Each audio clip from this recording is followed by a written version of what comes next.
Hello అండి, అందరికీ నమస్తే. ప్రస్తుతం మనతో పాటు టీపీసీసీ అధికార ప్రతినిధి భవానీ రెడ్డి గారు ఉన్నారు. ఆవిడతో మాట్లాడదాం. నమస్తే మేడం. నమస్తే హారిక. మేడం, ఇప్పుడు ప్రస్తుతం మనకు ఎక్కువగా నడిచేది ఫోన్ ట్యాపింగ్ ఒకటి, రెండవది Delhi liquor scam. Phone tapping గురించి మాట్లాడుకుంటే పరిపాలన పక్కన పెట్టేసి ఫోన్ ట్యాపింగ్ మీద పడ్డారు కాంగ్రెస్ ప్రభుత్వం అని చెప్పేసి అంటున్నారు కేటీఆర్ గారు. ఈ రోజు ట్విట్టర్లో అదే సెన్సేషన్. మీరేమంటారు? అదే కదా, నిజంగా కూడా మేము పరిపాలన మీద దృష్టి సాగించినాం కాబట్టే చాలా బాగా నడుస్తూ ఉంది. ఇప్పుడు గడిచిన రోజులలో కూడా ఉద్యోగాలు ఇచ్చినాము, మహిళలకు చెప్పిన మహాలక్ష్మి పథకం కింద ఏం చెప్పినాం అవన్నీ ఇచ్చినాం. 6 గ్యారంటీలన్నీ దాదాపుగా అమలు చేస్తూ ఉన్నాం. చక్కగా ముందుకు కొత్తగా మెగా డిఎస్సి నోటిఫికేషన్ ఇవన్నీ కూడా ముందుకు పోతున్న క్రమంలో వాళ్ళు ఫోన్ ట్యాపింగ్ అనేది అట్లా వచ్చింది. అంతే తెలిసినప్పుడు ఎవరైనా ఒకటే, ఇప్పుడు పర్సనల్ మ్యాటర్స్ని ఇద్దరు మాట్లాడుకునే ముచ్చటను మూడో వ్యక్తి ఇన్నాడు అన్నప్పుడు అది how danger it is. So దాని మీద డెఫినెట్గా చట్టం తన పని తను చేసుకుంటుంది. గవర్నమెంట్కి ఏం సంబంధము? దానికి సంబంధించిన శాఖలు ఉన్నాయి, చట్టపరమైన చర్యలు తీసుకుంటాము. దానికి ఆయన ట్విట్టర్ వేదికగా ఆయన పని అదే కదా. ట్విట్టర్ ఫస్ట్లో అయితే మొత్తం ట్విట్టర్లోనే ఉంటుండే, ఇంక ఇప్పుడు ఖాళీగా ఉన్నాడు కదా, ఏం పని? ట్విట్టర్లో ఇంకా కంటిన్యూ అవుతున్నట్టున్నాడు. ట్విట్టర్లో ఉంటే కాదు, ప్రజలలో ఉండాలి.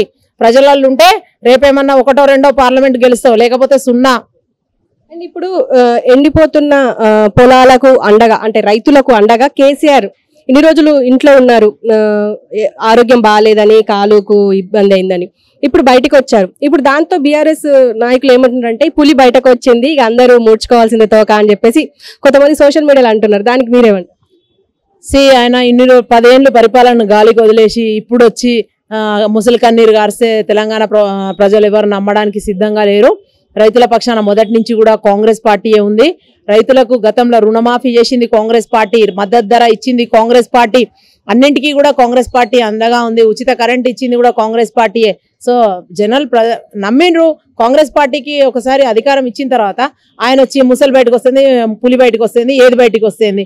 ఒక జంతువులాగా ఎందుకు ఆయన మలుచుకుంటూ నాకు అర్థమైతలేదు. థ్యాంక్స్ అండ్ మీరు రెస్ట్ తీసుకోండి. అంటే ఇప్పుడు రైతులకు అండగా నేను 30-31 తారీఖు నిరాహార దీక్ష చేస్తా అని చెప్పేసి కొప్పుల ఈశ్వర్ ప్రకటించారు. ఇప్పుడు 36 గంటల నిరాహార దీక్ష చేస్తా అని చెప్పేసి అంటున్నారు.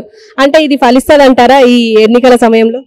అది ఇన్ని రోజులు 10 ఏళ్ళు రైతుల పక్షాన ఎక్కడ నిలబడి మాట్లాడకుండా అన్నమో రామచంద్ర అని వాళ్ళు ఏడుస్తూ ఉంటే పట్టించుకున్న పాపాన పోకుండా ఇప్పుడు వచ్చి నేను దీక్షలు చేస్తా, అది చేస్తా అంటే ఎవరు నమ్మరు. అందుకే కదా ఆయన మొన్న ఓడిపోయిండు. మళ్ళీ ఇప్పుడు వచ్చి ఏదో కొత్త వేషం కట్టి పూటకో వేషం కట్టుకుంటా మాట్లాడితే ఎవరు నమ్మే పరిస్థితి లేదు. That's what I just answered that question. So అదే చెప్తా ఉన్నా, ఇవన్నీ కూడా తూతూ మంత్రంగా చేసేటిగా దీర్ఘకాలికంగా రైతులకు ఏవి ప్రయోజనాలు ఉంటాయో అవి కాంగ్రెస్ పార్టీ ఖచ్చితంగా చేస్తుంది. గౌరవ ముఖ్యమంత్రి గారు ఆయన కూడా రైతు బిడ్డ, స్వయంగా కూడా తను రైతుల పక్షాన నిలబడతాడు అని చెప్పి చెప్తా ఉన్నాం. అండ్ ఢిల్లీ లిక్కర్ స్కామ్ విషయానికి వస్తే ఇప్పుడు కేజ్రీవాల్కి రాహుల్ గాంధీ సపోర్ట్ చేశారు, అమెరికా కూడా అంటే ఖండిస్తుంది దీనికి సంబంధించి. కానీ మన దగ్గర ఎందుకు కవితని సపోర్ట్ చేయట్లేదు, ఎందుకు ఖండించడం లేదు? అంటే అక్కడ కూడా ప్రతిపక్షమే ఆమ్ ఆద్మీ పార్టీ, ఇక్కడ ఇది ప్రతిపక్షం అయినప్పటికీ మన కాంగ్రెస్ పార్టీ ఎందుకు సపోర్ట్ చేయట్లేదు? కవిత అరెస్ట్ మీద ఫస్ట్ కేసీఆర్ కూడా స్పందించే కంటే ముందే మేము స్పందించినాం, చెప్పినాం. తప్పు చేస్తే ఎవరు కూడా చట్టానికి అతీతులు గారు, చట్టం ముందు అందరూ ఒకటే అని చెప్పినాం. కాకపోతే అయినప్పటికీ ఇప్పుడే ఎందుకు అనే క్వశ్చన్ మేమే మొదలు అడిగినామమ్మా హారిక. మేము డెఫినెట్గా తప్పు చేసిండ్రు, తప్పించుకుపోలేరనే చెప్తున్నాం ఎవరి విషయంలో. కానీ ఇదొక డ్రామా లాగా, ఎలక్షన్లో జిమ్మిక్ లాగా ట్రిక్ ప్లే చేసి ఏవో సీట్లు గెలుస్తామో అనే ఉద్దేశంతో వాళ్ళు ముందుకు వెళ్తున్న దిశలో ఎన్ని రోజులు వాళ్ళు అట్లనే ఉంచుతారు అనేది కూడా మనకు తేలలేదు. ఇప్పుడు అరెస్ట్ అయితే చేసిండ్రు, జైలుకి అయితే పంపిండ్రు, ఎలక్షన్ తర్వాత మళ్ళీ ఏం చేస్తారు అవన్నీ కూడా questions. We have lot of questions. So ఇప్పుడే ఏది అయిపోలేదు, ఇప్పుడే ఏది ఆరంభం కాలేదు, అంతం కాలేదు. Let's wait and see. And BJP BRS ఒకటే అని చెప్పి శాసనసభ ఎన్నికల్లో అందరు అన్న విషయమే, కాంగ్రెస్ నాయకులు ఆరోపించిన విషయం ఇది. అయితే ఇప్పుడు కవిత అరెస్టుతోని ఇప్పుడు అలా ఫ్రెండ్షిప్ కట్ అయిందా అంటారా? ఫ్రెండ్షిప్ కట్ కావడు కాదు, తెలివిగా ఓట్లు ఇక్కడ తెలంగాణలో ఓట్ను పోలరైజ్ చేసుకుంటున్నాం. వాళ్ళ వైపు బీఆర్ఎస్ ఓట్లన్నీ కూడా బీజేపీ వేయించుకునే దిశలో ఇదంతా కూడా డ్రామా అని చెప్తా ఉన్నాం మేము. సో వాళ్ళు ఏది చేసినా కూడా జనాలు ఎవరు నమ్మరు. ఎందుకంటే గతంలో వాళ్ళు తెచ్చిన అన్ని చట్టాలకు వీళ్ళు ఎస్ అన్నారు. ఏది చెప్పినా కూడా, నేను చెప్పిన ఫర్ ఎగ్జాంపుల్ డిమానిటైజేషన్కి ఎస్ అన్నారు వీళ్ళు, జిఎస్టీకి ఎస్ అన్నారు, 370కి ఎస్, అన్నింటికి ఎస్ అన్నారు. ఆఖరికి రైతుల పాలిట శాపంగా మారిన నల్ల చట్టాలకు కూడా వీళ్ళు ఎస్ అన్నారు. మళ్ళీ ఇప్పుడు రైతుల పక్షపాతి, నేను రైతుల పక్షాన్ని ఉంటా అంటే ఎవరు నమ్ముతారు? నువ్వు అప్పుడు ఎందుకు ఒప్పుకున్నావు?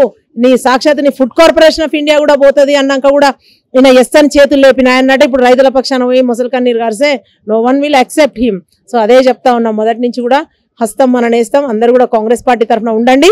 రాబోయే రోజులలో కాంగ్రెస్ పార్టీకి భారీ మెజారిటీతోని అత్యధిక స్థానాలు గెలిపించి ఇవ్వండి. చక్కటి పరిపాలన అందిస్తామని చెప్తా ఉన్నాం. సీఎం రిలీఫ్ ఫండ్ కి సంబంధించి హరీష్ రావు పిఏ అనొచ్చు, లేకపోతే కంప్యూటర్ అసిస్టెంట్ అని అంటున్నారు.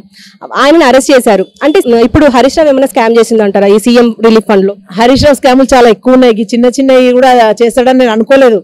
ఆయనకు చాలా చిన్న స్కామ్ ఇది. యాక్చువల్ గా నరేష్ అని అతను రోజు చేసినట్ట కానీ, బట్ అది కూడా వాళ్ళ భరోసా లేకుండా వాళ్ళ పెద్దలు మంత్రి దగ్గర ఉన్నట్టు ఆయన అట్లా చేసిండు అంటే వాళ్ళది ఆజ్ఞ లేకుండా అయితే చేస్తాడని నేను అనుకోను. ఆయన చేసిన ఇంకా పెద్ద పెద్దవి ఉన్నాయి. కాళేశ్వరంలో సగం కలిపి ఆయనే మొత్తం అన్ని పైసలు ఆయన దగ్గరనే ఉన్నాయి. అది వదిలేసి ఇదేదో సీఎం రిలీఫ్ ఫండ్ అవి అంటా ఉన్నారు. పెద్ద పెద్ద అన్ని బయటికి వస్తాయి. భయంకర నిజాలన్నీ కూడా జనాలకు తెలిసే తొందర. Thank you madam. Thank you.